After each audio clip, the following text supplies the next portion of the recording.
The clock above the sliding doors of St. Bartholomew Medical Center clicked over to 11:45 p.m.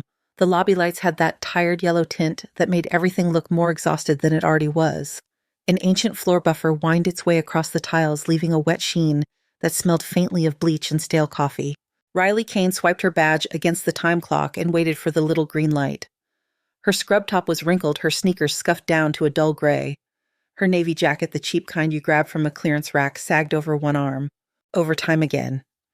Kane, one of the day shift nurses, called from the desk. "You ever sleep?" Riley gave a half smile that never made it all the way to her eyes. "Sometimes," she said.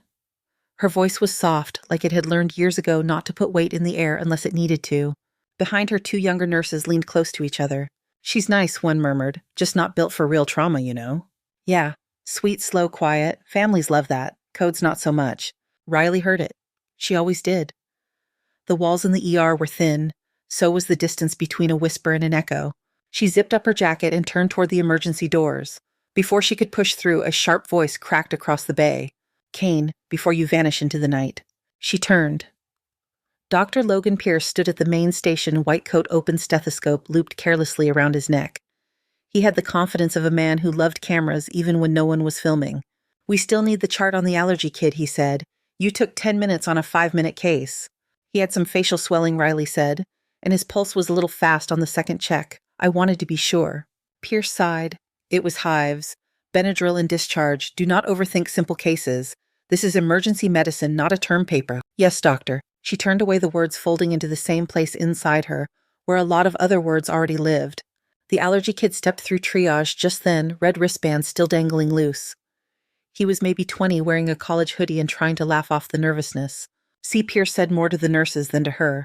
Walking, talking, not dying. Riley's eyes lingered on the boy's mouth. The redness around his lips had deepened since she last saw him. His breathing sounded just a hair tighter. His lips. She started. "They look a little more bluish. Did we ask about peanuts or bee stings or any UAG?" Benadryl, Pierce cut in. "He is fine." He clapped the boy on the shoulder. "Right, man, go home, hydrate, Netflix, whatever." The boy gave an awkward thumbs up. Riley stepped aside, but something cold settled under her ribs. Minutes later, in the hallway just off triage, the shout came. "Hey, I need some help out here." A tech's voice, high and startled. Riley moved before she thought. The boy was on the floor, one hand clawing at his throat, eyes wide and glassy. His skin had gone from blotchy red to a frightening pale. His chest rose in short, desperate gasps. Pierce froze at the doorway, prescription pad still in his hand. "What the?" Riley dropped to her knees beside the boy. She pressed 2 fingers to his neck. The pulse hammered fast and weak. "Anaphylaxis," she said more to herself than to anyone else. "He is crashing." The room tilted into that particular kind of quiet where every sound is suddenly sharp and separate. A monitor beeping, a shoe squeaking, someone exhaling. Riley reached into the emergency kit on the wall. Her hand closed around the epinephrine pen like it had been waiting for it. She checked the dose with a quick glance, pulled off the cap, and jabbed into the muscle of his thigh. Her fingers were steady. The plastic clicked a simple sound with too much writing on it. "I need airway kit now," she called. "Oxygen non-rebreather." A nurse tossed her the mask. Riley fitted it over the boy's face, watching his chest counting silently. 1 breath, 2, 3. His wheeze eased just a little. Color bled back into his lips, slow and stubborn. His fingers, which had been digging into the tile, loosened. Around them, the room exhaled all at once. Pierce stepped in, face pale. He took the boy's chart from a tech, flipping pages, as if the right line in the right box might make sense of what just happened. "Lucky shot, Kane," he said, recovering his tone. "You got extremely lucky. Next time you wait for a physician's explicit order before you start making moves like that." "Understood." Riley kept her eyes on the boy a second longer. His breathing had steadied. His gaze was no longer wild, just confused. "Yes, doctor," she said quietly. "I apologize." The word apology felt foreign on her tongue, but it slipped out the way old habits do. Pierce turned to the boy's parents, who had appeared at the end of the hall, faces white. He smiled, voice warming instantly. He had a little reaction, he told them. "We caught it. He's going to be okay." Riley stepped back and let the scene close without her. Later, the staff lounge smelled like microwave noodles and burned popcorn. The TV in the corner played some crime drama with the sound off. A couple of nurses scrolled on their phones, thumbs moving in lazy loops. Riley claimed the chair in the back corner, the one almost hidden behind a supply cabinet. She pulled her backpack into her lap and unzipped it. Inside, under a folded sweatshirt, lay a thick, worn field manual.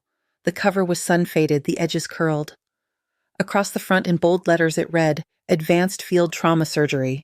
She ran her thumb along the spine, tracing the crack where it had split years ago. The pages smelled like dust and something metallic that was not quite ink. She flipped to a section marked with an old strip of medical tape. Airway obstruction in austere environments. A diagram showed a hand holding a blade over the shadow of a neck. The angle was precise, the cut was clean. From the TV, silent blue and red lights flashed across some actor's face. From the hallway, a distant monitor beeped a slow, steady line. Riley leaned back, the manual open in her hands, but her eyes slid to the locker in the corner. The door was dented at hip height like someone had once kicked it hard. She closed the book and stood. Her locker creaked when she opened it. Among spare scrubs and a half-empty bottle of cheap shampoo, there was a small flat tin. She took it out and clicked it open. Inside, nestled in a piece of gauze, lay a broken dog tag. Half a name was still legible. The rest was warped and blackened edges melted by heat so intense the metal had bubbled. Her thumb brushed the ruined letters. For a second the lounge faded. Sand pushed into her boots. The air was thick with dust and cordite. Rotors pounded above her, turning the sky into noise. Someone yelled over the radio, words torn apart by static. Air support denied. Clearance delayed. Hold your position. A blast of heat, white and brutal, ripped across her vision. A voice close to her ear had laughed in spite of blood in its teeth. You got this, Sarge. You always do. Back in the lounge, the fluorescent light hummed. The dog tag sat in her palm, cold and lifeless. Riley closed the tin, put it back into the locker, and shut the door carefully. She grabbed her jacket, slung her backpack over one shoulder, and stepped into the dim hallway. The ER was quieter now. A few patients slept in curtained bays. A janitor mopped a dark streak off the floor, the bleach smell thicker than before. At the rear exit, Riley pushed open the heavy metal door. The night outside hit her with a slap of cold air that stung the inside of her nose.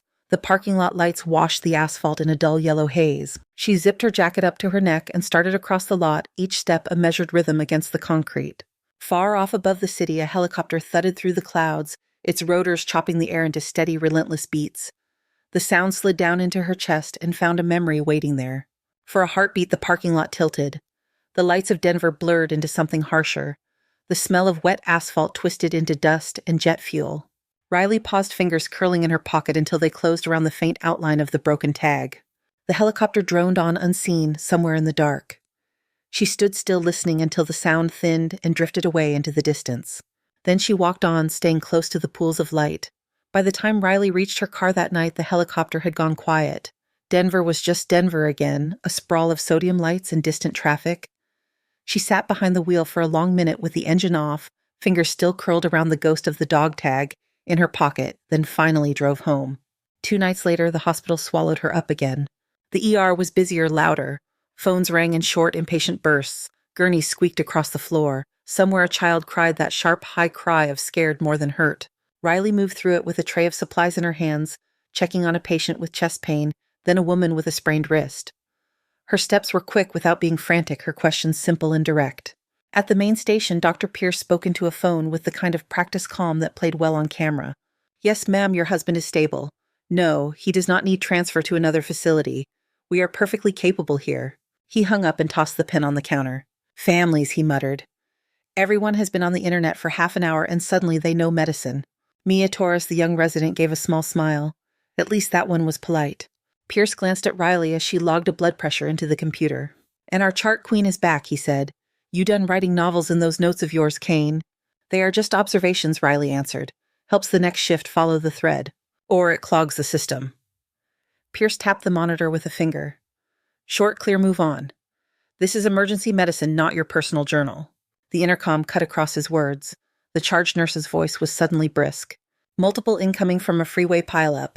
3 confirmed critical, 2 walking wounded. 10 minutes out. Prepare trauma bays 1 through 3. The room shifted. Conversation snapped off. Chairs scraped. People moved with a different kind of speed. Pierce straightened, shrugging off whatever annoyance he had a moment earlier. Here we go, he said. Torres with me in Bay 1. Kane, you stock the trauma carts and then keep clear unless you are called. Yes, Dr. Riley said automatically. Her hands, though, had already started counting supplies in her head. Airway tools, large-bore IVs, pressure bags.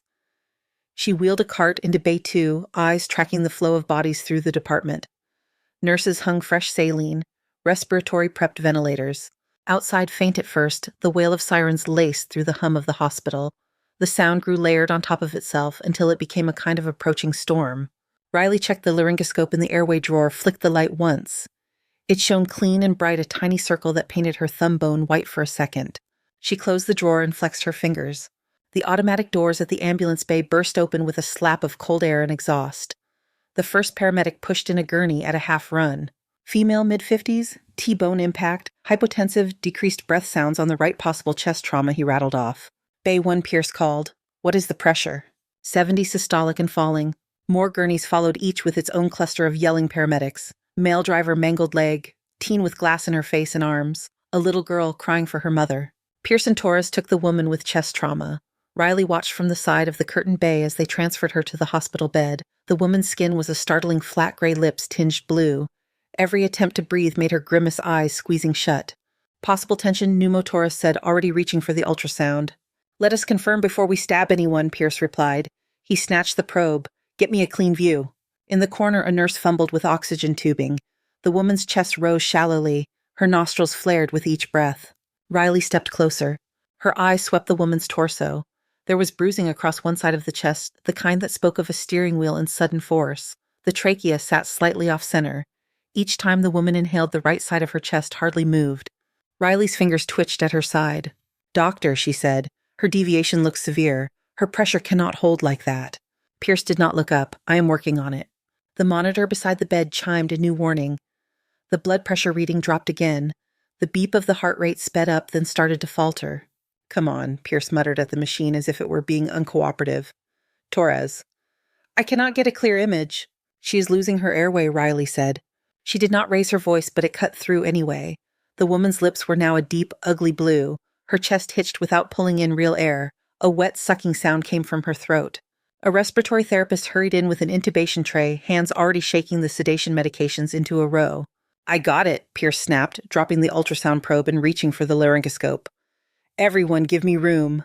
Staff shuffled back half a step. Riley did not move. She watched the angle of the blade as Pierce advanced. It watched the way the woman's chest did not rise at all. The numbers on the monitor began their slow, terrible slide. In her mind, another scene blinked into place. A soldier on a stretcher, eyes rolled back, sand sticking to the sweat on his neck. The roar of a rotor overhead. A medic shouting that they could not see the cords. Someone else had said, then clear and calm, you are in the wrong place. Get out. I have it. She had heard her own voice. Now in Bay 1, she heard herself again. You are in the esophagus, Riley said. You will not get air that way. Pierce froze for a single heartbeat. He could not see what she saw. The angle of his hand, the lack of chest movement, the saturations plummeting. Back up, Riley said. She did not sound like the quiet nurse the others were used to. She sounded like someone had flipped a switch. She reached for the tray without waiting for permission. Her fingers closed around the scalpel, then the tracheostomy kit.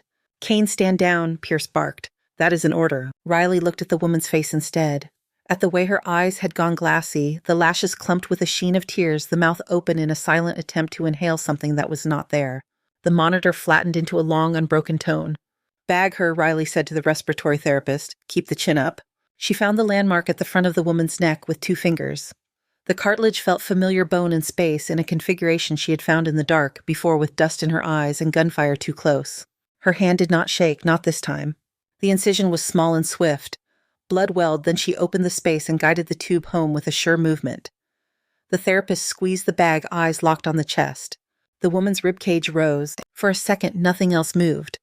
Then the flat line on the monitor hiccuped into a blip. Another. The long beat broke into separate stuttering notes. Oxygen saturation numbers crept upward, stubborn but certain. Air filled the bay again. People remembered to breathe. The tech against the wall put a hand over his mouth as if he had been holding something in too long. Pierce stood off to the side, laryngoscope hanging loose in his hand. Mia looked from the screen to Riley, pupils huge as if her vision had just cleared. You got the airway, Mia said, almost in disbelief. Riley stepped back from the bed. Her gloves were slick with blood. A line of it had crept up her wrist under the sleeve. Her pressure is still low, Riley said softly.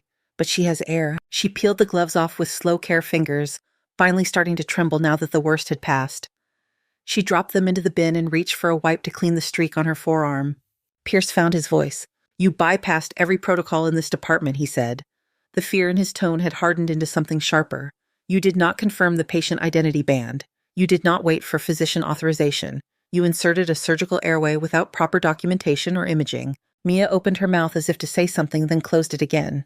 Riley looked at the woman at the shallow but steady rise and fall of her chest. The new tube bobbed slightly with each breath. She was dying, Riley said. That is not the point, Pierce snapped. If anything had gone wrong, this hospital would carry the liability. I would carry the liability. Do you understand that? Riley let the words settle inside her. They landed in the same place as the memory of a radio squawking about delayed clearance, while men bled in the dirt because someone somewhere wanted a box checked first. Yes, doctor, she said. Her tone was level. It only sounded like agreement if no one listened closely. The chaos in the ER began to rearrange itself. Other patients called for attention. Paramedics needed signatures. Families needed updates. Mia followed Riley out of the bay. That was not luck, Mia said quietly once they were clear of Pierce. You knew exactly what you were doing. Riley gave a small shrug. Her shoulders felt heavier. I have seen it before, she replied. In the military. Riley did not answer. She adjusted the strap of her stethoscope instead and nodded toward the charge desk. They might need hands in Bay 3, she said. She spent the next hours moving from bed to bed, checking dressings, hanging fluids, calming frightened relatives. When the last of the accident victims was upstairs in surgery or tucked into an ICU bed, the ER sagged back to its usual exhausted hum. Most of the staff drifted home. Pierce disappeared into his office and shut the door, blinds snapping closed behind him. Riley stayed. Trauma Bay 1 looked different without the lights and bodies. The room held the faint smell of blood and antiseptic, the echo of the long alarm that had wailed from the monitor. She picked up discarded wrappers, wiped down the rails of the bed, straightened the tray of instruments. Each piece of metal went back into its slot as if it had a rank and a place. Her hands moved with the same careful precision they had used earlier when a woman's life sat under her fingers. By the time she finished, the floor shone. The room looked ready and empty like a stage with the props reset. In the locker room, she opened her metal door and took out the little tin again. The dog tag lay inside just where she had left it, scorched edges catching the light. She pressed it against the center of her chest and closed her eyes. The sound in her head this time was not rotors or explosions. It was a voice calm and distant reading off a list of the lost over a radio that crackled with static. One of the names was cut in half by interference. The half she heard was the half she now held in metal. She put the tin away, picked up her bag, and walked toward the back exit. Outside, the night was colder. Clouds hung low, smearing the sky into a dull gray. The parking lot glistened where the earlier rain had not fully dried. She could hear traffic on the freeway in the distance, a steady rush like wind in tall grass. Then another sound joined it, deeper, heavier, a slow rhythmic thud that did not belong to cars. Riley paused with one hand on the strap of her bag. The noise rolled over the hospital roof, turned the air in the lot into something thicker. Helicopter rotors closer than the other night. Closer and descending. The sound grew until it was right on top of the hospital. Windows on the upper floors began to rattle in their frames. A few car alarms in the lot chirped awake. Riley squinted up at the sky. The clouds glowed faintly with reflected city light, then split around a dark shape. Navigation lights blinked red and white. The helicopter was bigger than the medical choppers she had seen. Bulkier. More teeth. Wind slammed across the parking lot as it descended. Dry leaves and old receipts lifted off the asphalt and spun past her ankles. Her hair whipped across her face. Headlights from a line of cars swept over the scene, then cut off as drivers braked hard. Someone shouted near the main entrance. A figure in blue scrubs ran back inside, holding his badge to his chest like that could shield him from the rotor wash. The aircraft settled in front of the emergency bay, not quite touching the ambulance lane, but close enough to make the doors shiver. It was matte black with no hospital logo. The kind of helicopter that usually kept its distance from civilian lights. The side door slid open. Men in dark gear dropped to the ground, moving low and fast. Helmets, vests, weapons slung tight. Their movements had a rhythm Riley recognized in a place under her ribs. Every step spoke of training and repetition and stakes measured in lives. The nearest one signaled to the pilot. The rotors kept turning but eased off slightly. The noise shifted from deafening to merely overwhelming. Riley stayed where she was half-shadowed by a parked sedan. Her badge still hung from her scrub top. Her backpack was over one shoulder. She looked so much like an ordinary night nurse that it almost felt convincing. A security guard pounded through the rear door, shirt straining across his chest. Frank, the night guy, who liked to chat about baseball and always held the door open for her. He skidded to a stop, eyes wide. One of the operators stepped toward him. He was tall and solid with close-cropped hair and a jaw that looked like it had never lost an argument. The name tape on his vest read Mercer. "We are looking for Sergeant First Class Riley Kane," he shouted over the rotors. "Combat Medic Riley M. Kane." The name slapped the air. For a second, no one moved. The wind pushed at Riley's back. Her feet felt cemented to the concrete. Frank swallowed. His gaze swept the lot snagged on Riley, then flicked away as if he had imagined it. Then he looked again. "That is her," he said, voice cracking. He pointed with a hand that shook a little. "She just finished her shift. She is a nurse here." Mercer followed the line of his finger. Riley's first instinct was to step back into the dark. Her shoulder bumped the car behind her instead. The metal was cold through the thin fabric of her jacket. The special operator studied her. His eyes tracked over her cheap sneakers, the frayed hem of her scrub pants, the loose ponytail that had almost fallen out. Something in his posture changed, a small adjustment, but obvious to anyone who knew what to look for. He walked toward her. As he closed the last few feet, his spine straightened. His heels clicked once together before he stopped. "Sergeant First Class Kane," he said. His voice had lost the shouted edge and settled into something flat and iron. "Ma'am." Riley's heart had picked up a wild, unhelpful rhythm. Her fingers dug into the strap of her backpack until they hurt. "You have the wrong person," she said. It came out with less force than she wanted. "I am just a nurse. I think you mean someone else." Behind Mercer, more staff had trickled to the glass doors. Faces pressed to the windows. A few brave ones had cracked the doors open, letting the noise bleed into the hallway. Dr. Pierce pushed through them a moment later, white coat flapping. "What is going on out here?" he demanded, then saw the helicopters, the gear, the weapons. His expression went from annoyed to startled, then tried to land on authoritative. "This is a hospital. You cannot just land here without clearance." Mercer did not spare him more than a glance. "Major Lucas Ward is alive right now because of Sergeant Kane," he said. "We have clearance." The name dropped like a stone through Riley. For a second, the rotor noise faded, replaced by another version of it from years ago. The world narrowed to a stretcher on hot ground, a face pale beneath a layer of dust, an officer's voice telling her to cut faster. She pulled herself back with a small shake of her head. "I am not in anymore," she said. "I got out. I work here now." Mercer took one half-step closer, not crowding, just closing the distance between a request and an order. "Ma'am, Major Ward's vehicle hit an IED during a training run," he said. "He is on a forward sight with an internal bleed no one can locate. Base surgeon cannot get ahead of it. Ward asked for you by name. He said two things, that you think faster than a scalpel, and that you are the only one who knows where his other scar is." Pierce seized the opening. "Whatever training she had is outdated," he cut in. "She is a civilian nurse now. Her certification is limited. If you have a critical trauma, you need a board-certified trauma surgeon, not an ER nurse with a history." Mercer turned his head slowly. The look he gave Pierce was not loud, but it said more than shouting could have. "This woman," Mercer said, nodding toward Riley, wrote the triage protocol that my teams run in hostile zones.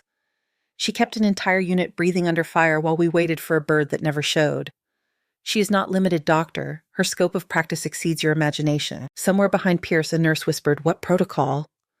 Another answered in a hush. "Echo something. I read about that unit once." Riley could feel heat creeping up the back of her neck. "Stop," she said, but it was to Mercer, not Pierce. He looked back at her. "Why me?" she asked. Her throat felt raw. "You have surgeons, equipment, blood banks. You do not need a tired night nurse from Denver." "We need the person he trusts to cut where no one else has cut," Mercer replied. "You patched his chest on a hillside in Afghanistan when we were taking fire, from 3 angles. He says this bleed is kissing that old scar. Says you know the map of his ribs better than anyone." Wind gusted off the spinning blades. It tugged at Riley's jacket, at the loose strands of hair by her ears. The parking lot smelled like fuel and cold asphalt, and the faint ghost of bleach that had clung to her clothes from the trauma bay. In her pocket, the shape of the dog tag pressed against her leg. She saw Ward's face as it had been that day, smudged with dirt and blood eyes too bright. His voice had been strained but steady. "If I go down again, Sarge, you are the one that gets a second shot at my chest, not some guy reading a chart. Got it?" She had rolled her eyes at him then. Now that promise circled back like a boomerang she had not realized she had thrown. Frank hovered near the door, darting glances between her and the helicopter. Pierce folded his arms. "This institution does not authorize her to perform surgery," he said. "If you remove her from duty under false pretenses, we will not be responsible for the outcome." Mercer ignored him. "The longer we stand here," he said quietly to Riley, "the more blood he loses. I am not here to force you. I am here because a man who carried you off a blast site once is lying on a table asking for you. That is the situation." Riley's hands had stopped shaking. She did not notice when that happened, only that now they were still. She looked at the hospital doors, at the smudge of her own handprint near the push bar from nights of coming and going, at the faces crowding the glass, wide-eyed and blinking. Then she looked past Mercer to the helicopter. The rotors blurred against the sky, each spin a reminder of nights she had promised herself she would never repeat. Her chest felt tight, not like panic, like a fist closing around something she had hidden and not planned to use again. "Do you have his vitals on a live feed?" she asked. Mercer's shoulders eased the smallest bit. "In the bird," he said. "We have a line to the forward sight." "What is his last recorded pressure?" 80/40 and dropping. Chest imaging. Crude handheld.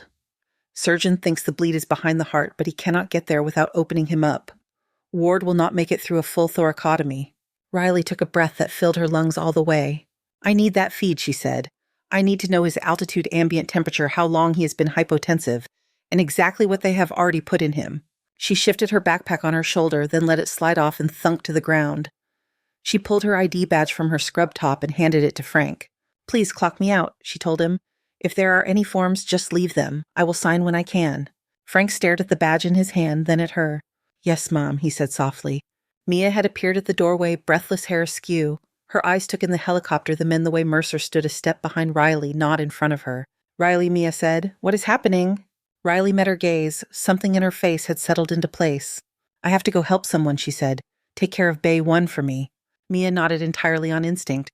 Mercer gestured toward the aircraft. The crew had already started shifting gear to make room. A medic inside held up a small monitor, cords dangling. Riley walked toward the helicopter. The wind pushed against her with each step. It felt like walking into an old familiar argument with herself. At the open door, she paused. The interior smelled like oil and metal and sweat soaked into fabric that had seen too many flights. The medic moved aside to let her in. She grabbed the handhold and climbed, knees brushing hard plastic seats, headset cables, rucksacks. Someone pressed a helmet into her hands. She took it, fitting it down over her hair by instinct, fingers adjusting the strap without needing instruction. Mercer pulled himself in after her and slapped the side of the cabin. The pilot's voice crackled over the intercom. The rotors roared back to full strength. The parking lot dropped half an inch under the wind. Riley braced a hand against the frame as the Black Hawk lifted off, leaving the hospital, the parked cars, and the bright square glow of the ER entrance shrinking below. The Black Hawk climbed into the night, banking away from Denver. The city lights pulled back, shrinking into a scatter of glitter behind them. Out past the suburbs, darkness took over, broken only by the thin necklace of highway lamps. Inside the cabin, the noise settled into a heavy roar that lived in the bones. Headsets muffled it, but the vibration stayed running up through the metal bench into Riley's spine. A medic handed her a small tablet wrapped in rubber casing. Cables trailed from it to a radio unit bolted to the wall. "Live feed from the forward side," he said into his mic. "Vitals basic imaging audio." Riley nodded, tapping the screen. Numbers blinked up green against black. Heart rate fast and uneven, blood pressure low, oxygen saturation hovering in the 60s. A grainy image popped into place beside the numbers. It showed a chest, the outline of ribs a blur where the heart moved. The resolution was poor lines fuzzed by transmission, but the pattern of shadows told a story. She narrowed her eyes, tracing the arc of an old faint line just visible on the left side. Scar tissue, her own work. Thickened but still there, a pale thread on a darker background. "Bring that back," she told the medic. "Slow sweep over the left lateral ribs." The audio kicked in and spilled into her headset. Voices layered over each other. A surgeon asking for more suction, a nurse calling out the latest blood pressure, someone counting units of transfused blood. Mercer leaned closer, bracing a hand against the frame overhead. "That is Hart," he said. "Base trauma surgeon. He has been at it for an hour." Riley did not answer. She watched the way the image jittered when the probe crossed a specific space near the old scar. There, the shadow shifted differently, darker, thicker, like a pocket. "Back," she said. "Hold it there." The motion on the screen steadied. "Who is this?" A voice crackled through, closer to the mic now, male-strained, annoyed. "This is Kane," Riley said. "How long has he been under?" "Who authorized you on my channel?" She ignored that. "Duration of hypotension," she pressed. "Fluids and products pressors." There was a short silence on the line, the kind that held offense and calculation. 45 minutes low pressure, the voice answered grudgingly. "We are on our 4th unit of packed cells, 2 of plasma, and he is maxed on norepinephrine. I'm not explaining myself to a nurse in an ambulance." Riley flicked her gaze to the medic across from her. He lifted his brows at the word ambulance, then shook his head once. "You are not hitting the source," Riley said. "It is not behind the heart. It is lateral to the 6th rib, kissing the scar. If you open him wide, you will lose him before you control it." "And you are making that call from a flying box," Hart replied. The fatigue in his voice made the edges sharp. "You do not have eyes on the field." "I have my hands on that scar in 3 dimensions," Riley said. "You are looking at a flat screen. She touched the faint line with the tip of her finger, following it to the shadowed pocket. "We are 6 minutes out," Mercer said low in her ear. "Forward sight is just off the training range." As if on cue, the helicopter dipped, circling. The darkness outside thinned into shapes. A scatter of lights formed a rough rectangle below, anchored by one brighter cluster. Riley handed the tablet, back the angles of Ward's chest fixed in her mind. She flexed her hands, feeling the ghost weight of scissors and clamps that were not in them yet. "Do you have a warm saline setup?" she asked the medic. "Forced air heater fluid, warmer, anything." "We have a portable warmer," he said. "Field unit, not hospital grade." "It will do," she said. "I need a chest spreader that is not built for a teaching hospital and at least 2 sets of hands who can follow directions without arguing." The medic gave a quick nod. "You will get it." The pilot's voice cut in. 30 seconds to touchdown. Mild crosswind. Hold on." The cabin lurched as the Black Hawk tilted, then dropped. Through the small window, the ground rose fast. Floodlights appeared, turning patches of earth into islands of harsh white. Figures ran toward the landing zone and then held back, waiting for the skids to kiss dirt. The impact was firm, a solid jolt. Dust surged up, swallowing the edges of the scene for a moment. The side door slammed open. Cold air rushed in, carrying the smell of burned rubber and hot metal. There was a bitter tang of explosives still lingering in it. Riley climbed down, boots hitting ground that was packed and scarred by tires. The rotors chopped the air above her, pushing wind hard against her shoulders. She hunched for a second, instinctive, then straightened and walked toward the light. Soldiers parted in front of her. Faces, dirty eyes, ringed with fatigue. They wore the same patch on their shoulders, the same tight jaw. One of them, a young medic with freckles and a bandage at his hairline, pointed toward a tent at the center. "He is in there," he said. "Surgeon is not happy." Riley pushed through the canvas flap. Inside, the air was thick with heat and antiseptic. A portable surgical lamp flooded the table with light. Metal trays gleamed. A suction machine whined at the edge of hearing. Major Lucas Ward lay on the field table, chest open under a drape stained deep red. His skin had taken on a waxen tint. A tube snaked from his mouth to a ventilator, which hissed in and out like a tired lung. His eyes were taped closed, but she knew their color by heart. At the head of the table, a man in a blood-marked gown looked up from the wound. His hair was plastered damp to his forehead. The name on his chest read Hart. "Who are you supposed to be?" he demanded. "We are in the middle of an operation." Riley stepped to the side, careful not to bump the trays. The open cavity in Ward's chest glistened under the light. Blood pooled in a space that did not drain the way it should. "Sergeant First Class Riley Kane," she said. "Echo Med, Ward's former combat medic." Hart stared for half a second, then glanced at Mercer, who had come in behind her. "I do not care if she is the Surgeon General," Hart snapped. "This is a sterile field. She has no clearance to be in here." Riley ignored him. Her eyes traced the surgical line he had chosen. The cut was textbook. Wide exposure, clear view, total control. Except he did not have control. "His bleed is not where you think it is," she said. Hart's jaw worked. "I have an entire cavity full of blood that says otherwise," he shot back. "I have explored the usual suspects. I am widening the approach." "You are chasing the wrong shadow," Riley replied. She pointed, not touching, tracing a path just above the drape. "The old scar you cut through, that was from a lateral patch I did. The tissue there is fibrous and weak. The new injury is tucked against it. If you keep rooting around medially, you are just stirring the pot." Hart glared. "You cannot make that determination from over there." Riley looked at Ward's face. Even sedated, even half hidden by tape and tubing, there was a tension in his brow, a faint line that had been there the day she first met him. "Lucas," she said softly, "it is Kane. I need you to hold on a little longer." He did not respond, of course, but saying his name steadied her. She turned to the nearest medic. "I need 2 units warming now," she said, "and more suction on standby. Also clamp set, small retractors, and a light that is not going to swing on me when the wind gusts." Hart threw the forceps onto the metal tray. The sound was sharp. "You do not give orders in my OR," he said. Mercer stepped forward. "Major," he said, "Ward specifically requested her. Command approved her insertion on this case." "This is not about requests," Hart snapped. "If she makes one wrong move, he dies." Riley's gaze flicked to him. "He is already dying," she said calmly. The silence that followed was short and taut. Hart looked back down at the field. The blood welled and seeped stubborn. The suction pulled at it, making small, ugly sounds. He stepped away from the table. "You have 5 minutes," he said. "I am not signing off on more." Riley moved to the open side. Her fingers brushed the drape, finding the edges, the rhythm of the lift and fall with each ventilated breath. She did not have to look at the monitor to know the numbers were shrinking. She could feel the urgency in the way the room held its air. "Sponges," she said. "Clamp there. Suction there. Suction is here." 2 medics snapped into motion, hands following her words. Hart hovered at the edge of the light, watching. Riley slipped her hand into the cavity. The heat of Ward's body closed around her gloved fingers. She felt the smooth curve of a rib, the give of soft tissue, the slick slide of pooled blood. She pressed lightly here, firmer there, closing her eyes for a second to let the map in her head line up with the terrain under her touch. There it was. A spot where the fibrous tissue of the old patch met the newer damaged area. A small gap, a pulse of warmth against her fingertips with each beat of a struggling heart. Here, she said. She guided the retractor in widening just enough to see without tearing more than she had to. The light followed. The bleeding spot glistened hidden in a fold, easy to miss if you were not looking from exactly this angle. One more clamp, she said. Gentle, do not crush. The medic placed it where she indicated. The gush of blood slowed to a thick ooze. The suction pulled the pool away, leaving clearer planes of tissue.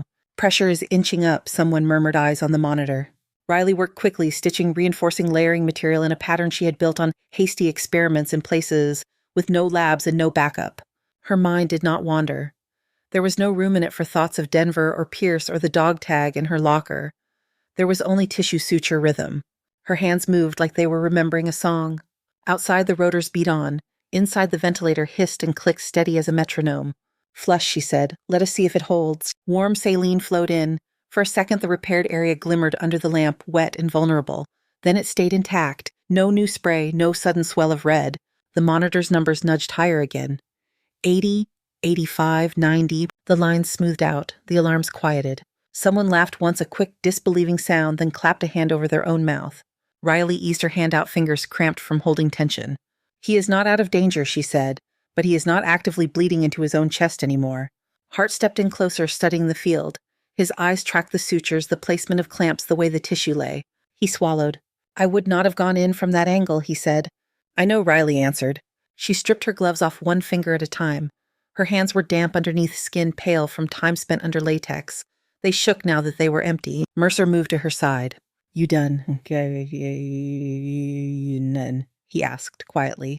For the moment, she said. Ward's chest rose and fell under the drape. The ventilator did the work, but there was something about the pattern that felt more secure now, less desperate. Riley stepped back from the table. The tension in her shoulders loosened by degrees, replaced by a heavy crawling fatigue that settled at the base of her neck.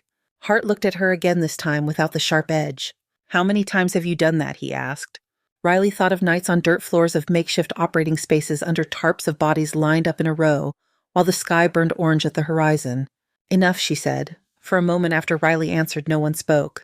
The tent hummed with machines and breath and the faint ring in everyone's ears that follows hard noise. A medic adjusted a drip. Another wiped his forehead with the back of his wrist, leaving a streak of red. Colonel Damien Holt pushed the flap aside and stepped in. He wore a headset around his neck, not on his ears like he had ripped it off mid-call. His uniform was neat except for a smear of dirt at one knee, as if he had dropped to the ground somewhere outside. His gaze found the open chest first, then the monitors, then the faces around the table. It finally landed on Riley.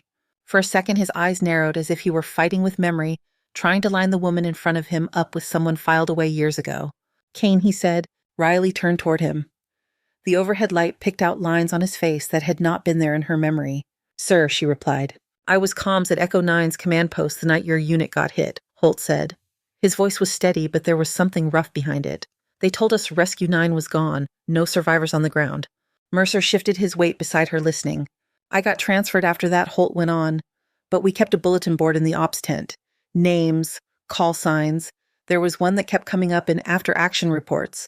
Kane, combat medic, the one who refused to stand down. Riley's fingers twitched. Old radio chatter stirred at the base of her skull, static filling in for words they had all memorized anyway. They were wrong about no survivors, she said. Someone made it up the hill. Holt took a breath that shuddered once in his chest. I saw the photos of the aftermath, he said. Bodies gear that ravine with the burned-out vehicle. Your name was on the KIA list for 12 hours. Then someone scribbled it out and wrote missing. Then someone scribbled that out and wrote something I have not seen before or since. He looked at her, not flinching. They wrote in red ink too stubborn to classify. The medic with the freckles snorted softly before he could stop himself. Riley did not smile. The inside of her chest felt too full and too empty at the same time. I only did what I could, she said. Holt's gaze went to Ward again. The monitors were steadier now. The numbers still low, but not in free fall. What you did tonight kept my operations commander on this side of the dirt, Holt said. That is not a small thing. He stepped back from the table and turned. Everyone in this tent, he said, his voice carrying without the help of the headset attention on Sergeant First Class Riley Kane. Conversations cut. The small movements of hands and tools paused. All Rangers, SEALs, medics, and support outside and inside this perimeter, Holt went on present arms. The order rolled out through the tent flap, picked up by a sergeant outside and thrown across the landing zone. Boots snapped together, spines straightened, hands came up in a precise, practiced motion.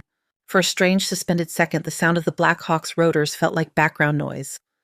The louder sound was the soft thump of heels hitting packed earth in unison. Riley stood very still.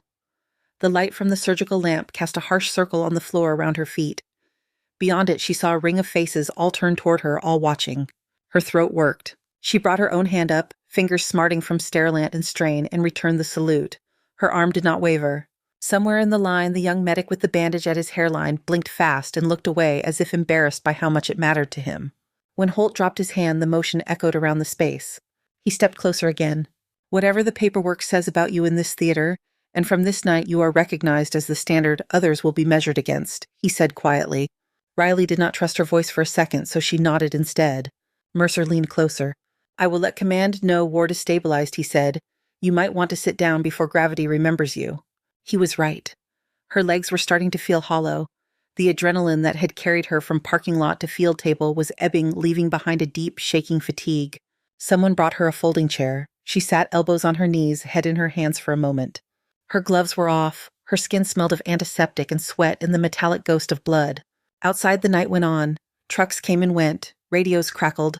The world did not pause for anyone's near misses. It took less than an hour for the story to begin its own kind of travel.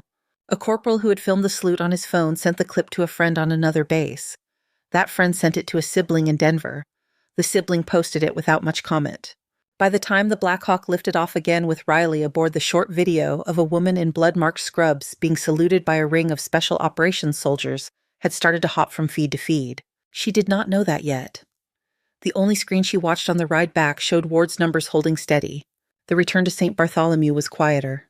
The helicopter used the proper helipad this time, a square of reinforced concrete on the hospital roof, marked with big white letters.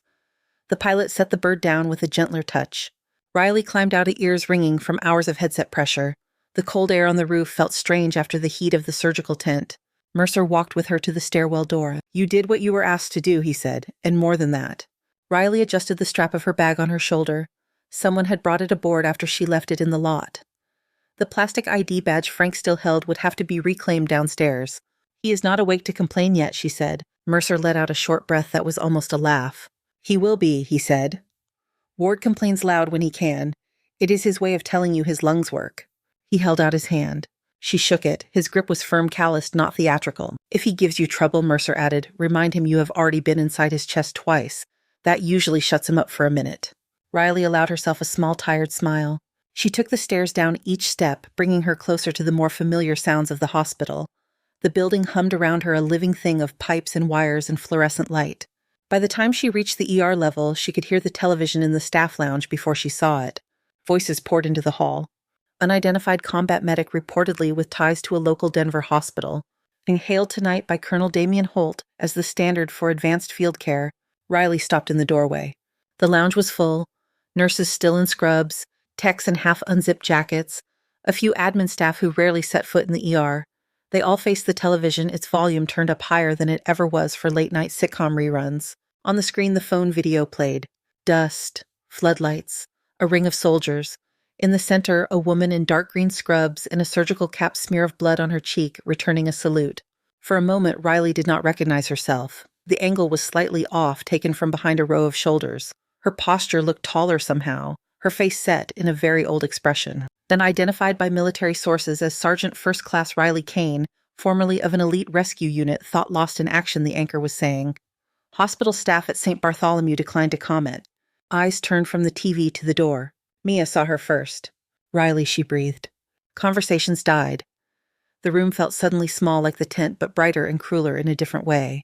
Riley's gaze swept across the faces. Surprise, guilt, curiosity, a few expressions she could not read. Towards the back half hidden by a column, Dr. Pierce stood with his arms knotted over his chest. His jaw was clenched so tight a muscle jumped near his ear. On the television, Colonel Holt appeared in an interview clip. The inset showed his name and rank. Tonight we almost lost a critical asset, he said. We were saved from that outcome by another asset our country had effectively discarded. That cannot happen again. The hospital director, Mr. Landry, stepped in from the hall just as Holt finished speaking. He held a tablet in his hand screen lit with emails that were multiplying as he walked. He stopped when he saw Riley. His mouth opened then closed. For once, he did not have a polished phrase ready. In the quiet, the anchor's voice floated through.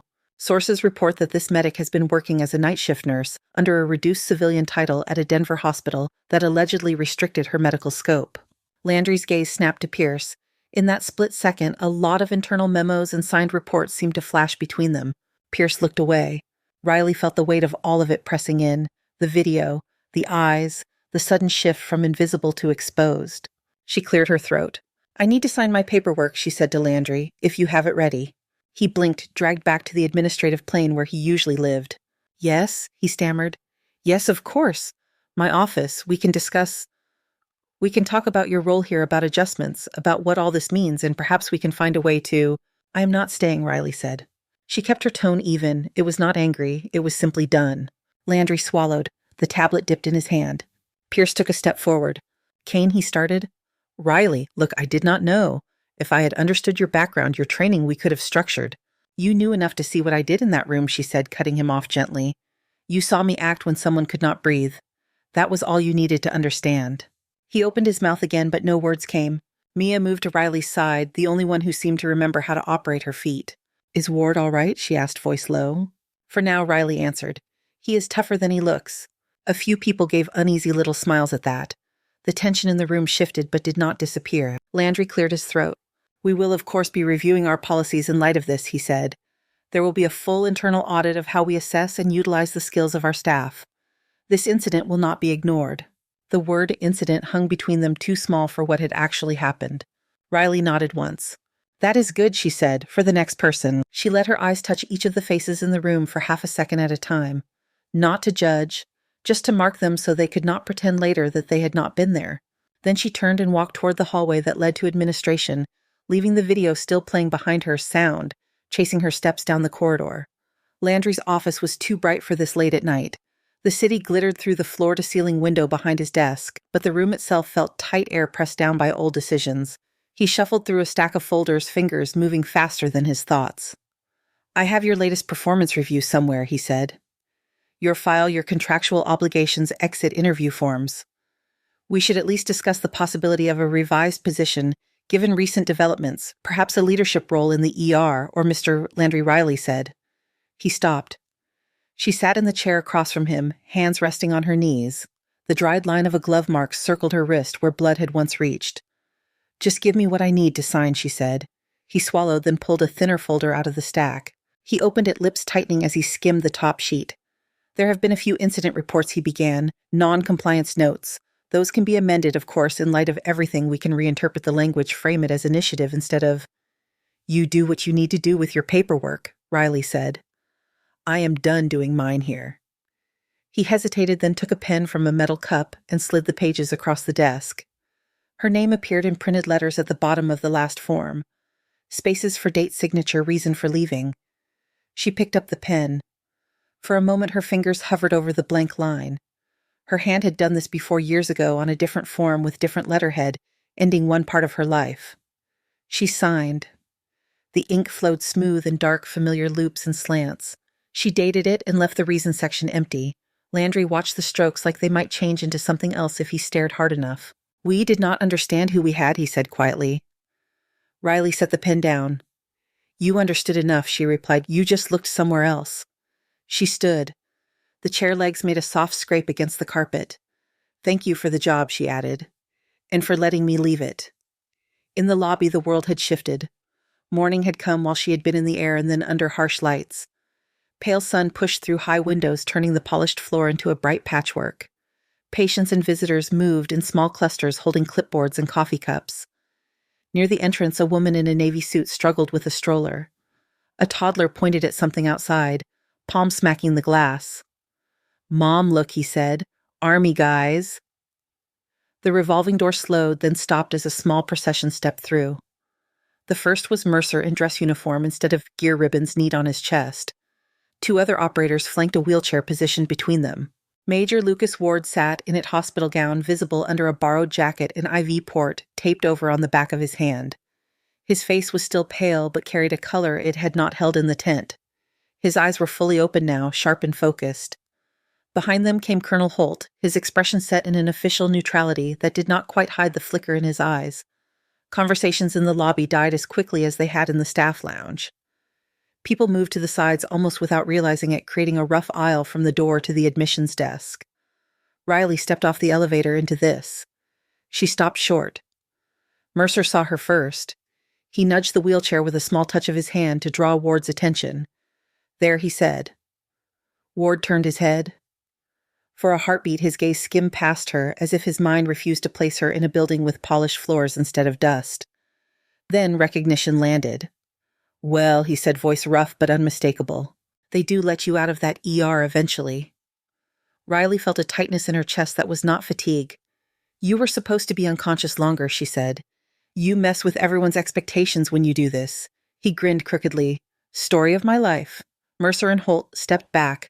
Ward set his hands on the armrests as if trying to stand. The nurse behind him murmured something about orders. He ignored her. "Sergeant Kane," he said, volume lifting as if he were addressing a formation. "On your feet." She had never really come off her feet, but she straightened anyway. Ward looked around the lobby. Doctors, nurses, admin staff, security, a few lingering visitors who had no idea what they had wandered into and were not about to leave. All personnel of this facility who told this woman she was just a nurse, he said, are about to have a very uncomfortable morning. A ripple went through the room. Riley shook her head once. "Lucas," she warned. He held up a hand. "This will be quick," he said. He turned back to her. "In my book you are still Sarge?" he said lower. "But I hear civilian life gave you a different title." "It did," she said. "How did they use it?" "Mostly to tell me when to stay out of the way."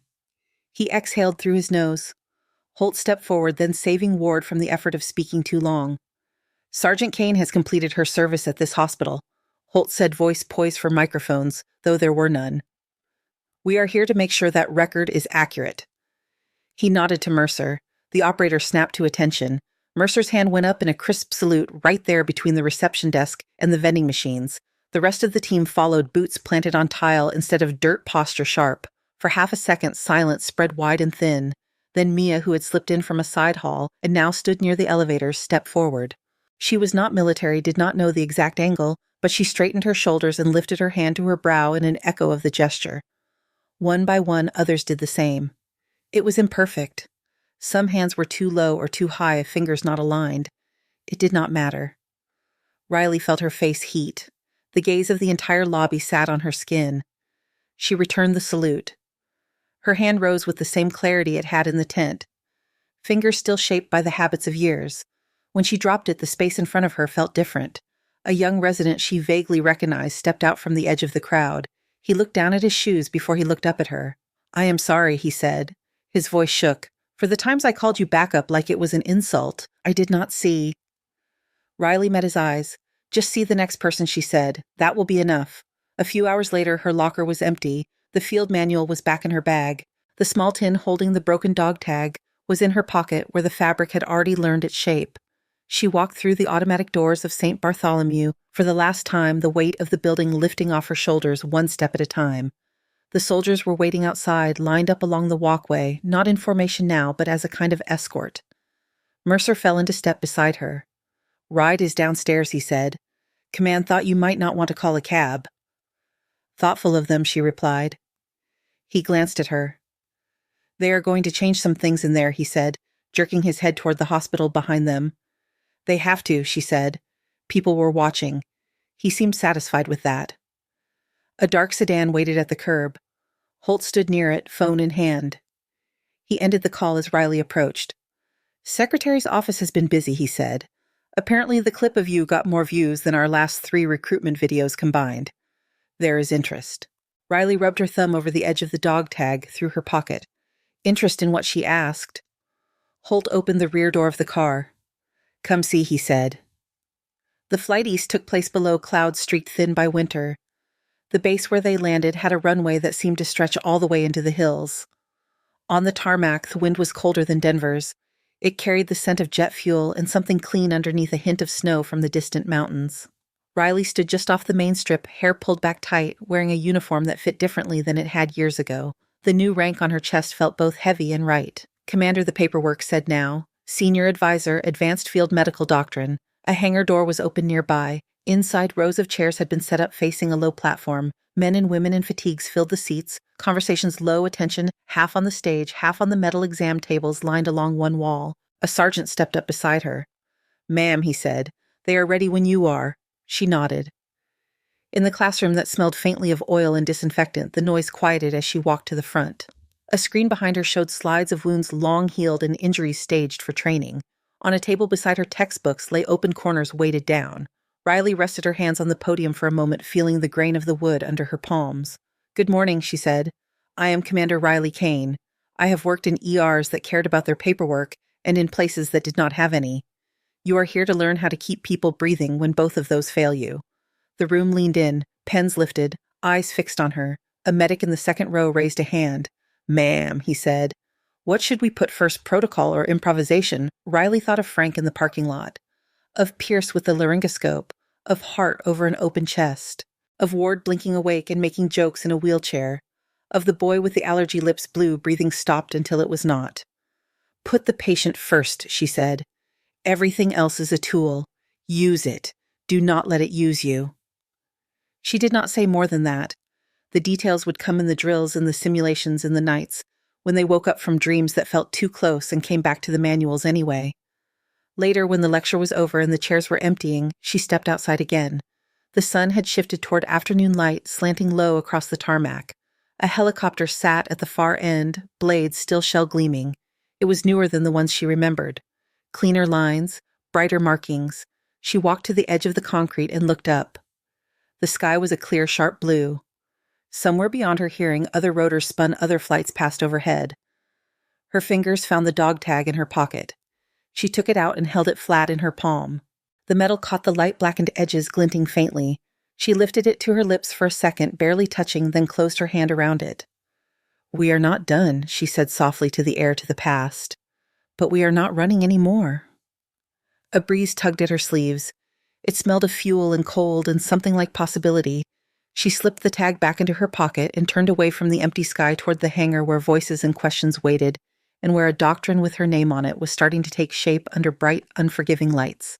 Thank you so much for listening to today's story. If this story resonated with you or made you reflect, I'd love to hear your thoughts, so feel free to share them in the comments below. And don't forget to like, subscribe, and hit the notification bell so you won't miss the next story.